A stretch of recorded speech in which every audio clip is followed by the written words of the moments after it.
So welcome to Live from a Tiny House, where we take my love for rock, music, metal, any of that, and combine it with micro-architecture in a real deal 66 square foot tiny house, but of course.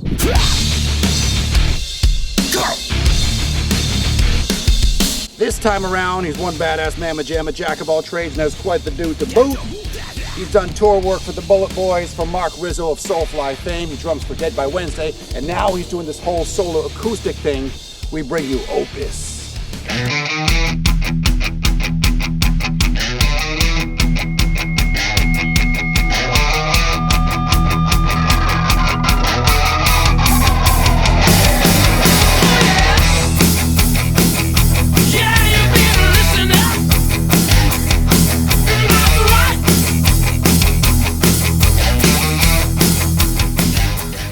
So we're in the world's smallest live music studio, if you want to call it that, with Opus. Came out from Connecticut to hang here. Thank you for coming to hang. This place, for those watching, it's 60 square feet with a loft, making it, I believe, the tiniest fully functional tiny house out there. Take that! I actually used to live in a house very similar to this, very small, above a garage, and it was awesome. I got claustrophobic here and there during snowstorms. It was kind of like, cabin fever, but it was awesome, and I actually miss it. I really want to someday build a nice tree house. If you want to come by Connecticut, maybe do it on our property for my son Orion and for myself, and I can go up in there and have some fun, Yeah, we're actually doing one in Connecticut, Clinton, Connecticut, Make-A-Wish Foundation coming up this summer, so we'll be in your neck of the woods. Maybe we'll do like a double play there. That'd be awesome. Crazy. But on to the music. So Dead by Wednesday, new album coming out. Yes. With a huge variety of guest vocalists. I mean, it's overkill, if anything. Yet, strangely, Bobby Blitz from Overkill's not on the album. I would love to have I wish he was on Overkill. But talk about, so you get the metal thing going on. You've been in a zillion other bands. We touched upon that. But the solo stuff it seems more recent, at least publicly. You've been killing it. It's been on and off for many, many years. Like my heart is drums. I've always wanted to play drums ever since I was a little kid. And, hitting on pots and pans outside of my grandmother's house, and the cars would drive by and I'd put on a show. And so that's my first, passion, and I still to this day love it. But I'm also a songwriter. I love to write songs. I write a lot for the band as well. And so I've always dabbled in playing guitar. I've always had a lot of amazing guitar players in all my bands that I work with. So I kind of learned from they say, well, I learned from watching you. Well, that's what I did. I would watch my guitar players. That was an 80s drugs commercial. Yeah, it was. I learned by watching you, Dad. Yeah, exactly. That's what I did. I learned by watching all my guitar players. And now I write songs, I write a lot of acoustic guitar, so I'll be home and I just mess around on the guitar. And a lot of the songs I'm influenced by older bands like Led Zeppelin and Cat Stevens and Pink Floyd and things like that. And so it's a whole different. I figure instead of doing two bands that are the similar style, why not completely detach myself? I do the drums for the metal thing, the heavy metal thing, and then while I'm at it, I'll play acoustic and I'll go out and I'll play play with myself, for lack of better words. Let's keep this friendly, family friendly. And I'm like more of a singer-songwriter, and it's mellow, and I could do it at age 75 and still play and still do my thing. There's only so much your body can take if you're doing metal shows. Never mind the crowd you're playing to. They all, as I've gotten older doing metal, it starts thinning out. A lot of friends used to come out. Yeah, a lot of friends used to come out to shows like, oh, I got to work early tomorrow. Like, come on. But yet they'll go to happy hour and watch you play acoustically. Yeah, that's right. With their wife and their family or whatever. It's a more mature game. I guess so. So yeah, but that's not why I do it. But realistically, it's just it's the best of both worlds. I can go out and play a show and with myself by myself and make a little money and put it in my pocket. Or I can go out with the band and make hardly any money, and then split it up amongst four guys. So it's like I love doing that, but I also and touring and doing the heavy metal thing, and drums are my heart. But this is also an awesome outlet for me as well. So. You've been playing with some pretty notable musicians as an opening act too. Well, because I've been in the business a long time, I became friends with a lot of people throughout the years of performing and touring and stuff. And recently, I just opened for Candlebox, and that was amazing. I've talk about a choice gig. I mean, here I am up on stage, this huge theater, naked almost, because I'm used to being behind a drum set, and I'm playing 400 people, sold out show at this theater, And I felt like, like a Bruce Springsteen or like some like solo artist. I felt like checking your fly every 30 seconds. Yeah, it was amazing though. I mean, I put on a great show, and it helped me grow, helped me learn how to perform as a solo artist. Because it's definitely a different ball game. That's trial by fire though. Where you put someone on the stage, it's just you, acoustic guitar, big crowd, open theater rooms. That takes balls. I even toured recently with one of the guys that's on the guest vocalist album that we should probably talk about too. Yeah. The Dead by Wednesday guest vocalist album that's coming out soon. I toured acoustically with the singer of Smile Empty Soul, Sean Danielson. Yeah. That was an amazing experience. The guy's a great guy, and it was also another learning process to go on the road and actually be able to play every night and be able to sing every night. How save your voice, not overdo it. Because the drums, lemon, herbal tea. Yeah, with scales. With the drums, you could you play every day. You might get a little sore or whatever, but you don't have to worry about your voice is an instrument. You don't have to worry so much. But singing every day, I wasn't used to it. So for 20-something dates, 22 dates straight, I had to really focus on saving my voice and doing the right thing, getting rest, and yada yada yada. Yeah. Speaking of singing, doing your thing, you want to do a tune for us and tell us what you're going to do? I'll do it's an original song. It's called "Here to Stay," and it basically goes out to any of my haters, if I have any. I'm sure I do somewhere in this world. There's a line that's informing out there. No, it's not really about that, but it's about never giving up and just always the music business is very tough, as you know, and you have to basically just constantly stay with it and never give up and never give in. That's actually in the lyrics, and this song is called "Here to Stay," and it's an original song. It's not on my last CD, but it's coming out on the next CD that I'm working on right now. I'm actually working with the producer from his name's Wes Edmonds. He works with what the hell's this guy's name? Wyclef Jean from the Fugees. Yeah. And stuff's coming out amazing. This song's called "Here to Stay," and it's on YouTube already. It goes like this. Yeah, so usually in the beginning I do like a loop thing, but...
The clap of one. Yes. I'm the only one here. All right, so plug the album again that track was from. Well, it's not out yet. It's a brand new solo acoustic EP that I'm working on. This song is called Here to Stay, in parentheses, sometimes. It's the subcontext of the song, whatever. It's already out on YouTube. You can actually go to my YouTube page, which is Opus the Dopest. Actually, no, it's Mr. Opus the Dopest Music.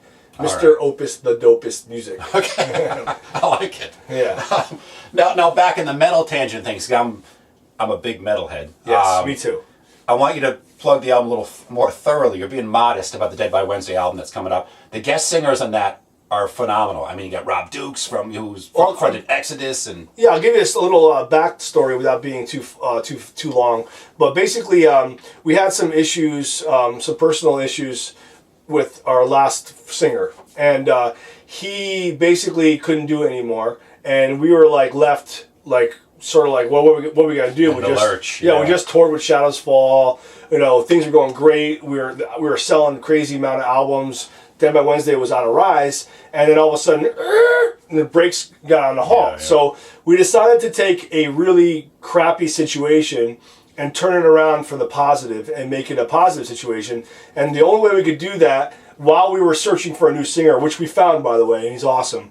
And he's like 6'9". Yeah, he's a monster. Yeah, huge guy. Yeah, but and he sings and he screams and he's great. Oh yeah. But regardless of that, we wanted to take a negative situation, turn it into a positive. And what we did was, what we thought about was, why don't we record an album, which we were already halfway through, and instead of, let's do something different, something creative, and instead of finding a singer for the album, let's do something that really hasn't been done before. Has been sort of like dabbled on, but never 100% done. A guest vocalist album, which means the band records all the music, writes all the music, but we sort of call upon all our friends from the years of touring and just people that we know that are in the business, and give a different song to each singer that we kind of thought would suit them stylistically, and have them write lyrics and write melodies for us and kind of co-write each song with us. Yeah. So every song, it's almost sort of kind of like a compilation CD,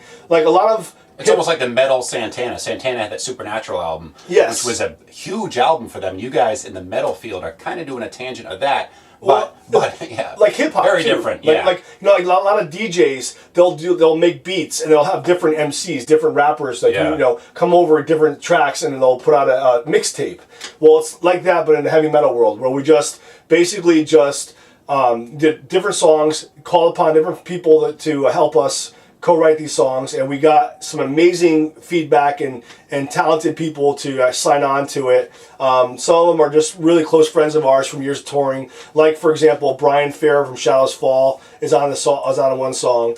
We have Rob Dukes, who's in a band called Generation Kill. He used to be the frontman for Exodus for years. Some of the guys we toured with, like Sean Danielson, my old singer in Gargantua Soul, Chris Keys, the two original singers of Dead by Wednesday, who are my cousins, Chesky and David Ramos. We have Paul Stoddard from Diecast. We have John Arch, who's like a legend in the power metal prog world. He's from a band called Fate's Warning. He's from Connecticut. He's also on it. Flotsam and Jetsam. Yeah, AK, we tour with Flotsam. They're great friends of ours. AK from Flotsam is on it. I mean, some amazing people. We even got the guy from, they used to be in Mushroomhead, one of the singers from Mushroomhead. And the list goes on and on and on. But we have 12 tracks.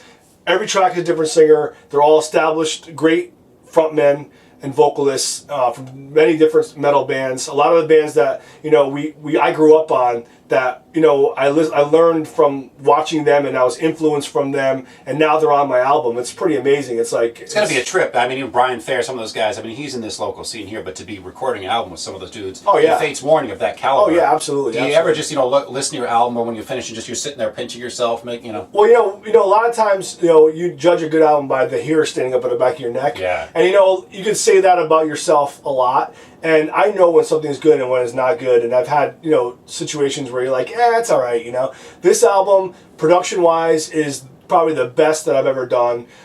Some of the playing on it is probably the best that we've ever done. We have a amazing lineup of singers. The band is playing, top-notch right now. And it's coming out May 20th this year on EMP recording label, which is basically which is another amazing thing. Yeah, David that's awesome. Ellefson from Megadeth picked it up, and him and his A&R guy Tom Hazard, they are putting it out through E1 Entertainment in the US and SPV, which is a really awesome label in Europe. So it's getting a worldwide release on both sides of the world. Europe and US on May 20th. It's going to be in the stores. It's going to be online, and we can't be any more excited about it. So we're definitely going to be out there touring and killing it with New Dead by Wednesday. With a lineup like that, mark my words, I think that album's going to chart. Honestly, we'll see. You look at the roster. I mean, and it's genius. And you picked a very tasteful mix. Not because you're friends with a zillion other people in metal, but I think it's a good mix and variety of people in the metal scene to represent different eras too. Definitely a lot of people that were also available. So I know that. I know that. Definitely cool. I mean, we wanted to get other people on. We tried getting the girl from she's in a band called Acklines Gun. She's also on Orange is the New Black, Jessica Pimentel. Oh. We tried getting her on it, but she wasn't available. We tried getting Jamie Hatebreed on it. You've worked with him before though. Yeah, and he couldn't do it. A lot of these guys are on the road. They're busy. Their schedules are tough, and we even tried getting the singer of God Forbid on it too, but he wasn't available as well. So we definitely went with the top tier of people that we could get, and friends of ours. I mean, they wanted to help us. They were willing to do it. They loved the subject matter. It's sort of a themed album. It's about addiction, recovery, and that kind of stuff. So if you're ever in a pinch, the singer, frontman for Inverter, he's always. I heard he was a really awesome rapper. I heard he was really good. Yeah. Hey, Opus, has always been a pleasure. Thanks, man. Thank you so much. Plug it one more time, your website. The website, deadbywednesday.com. And for myself, you can go to facebook.com/OpusTheDopest, all one word, because I am the dopest. Modest and try to say that 10 times fast. We dare you. So, hey, thanks, Opus the Dopest. Again, live from 60... Spontaneously. Live from 60 square feet, Opus.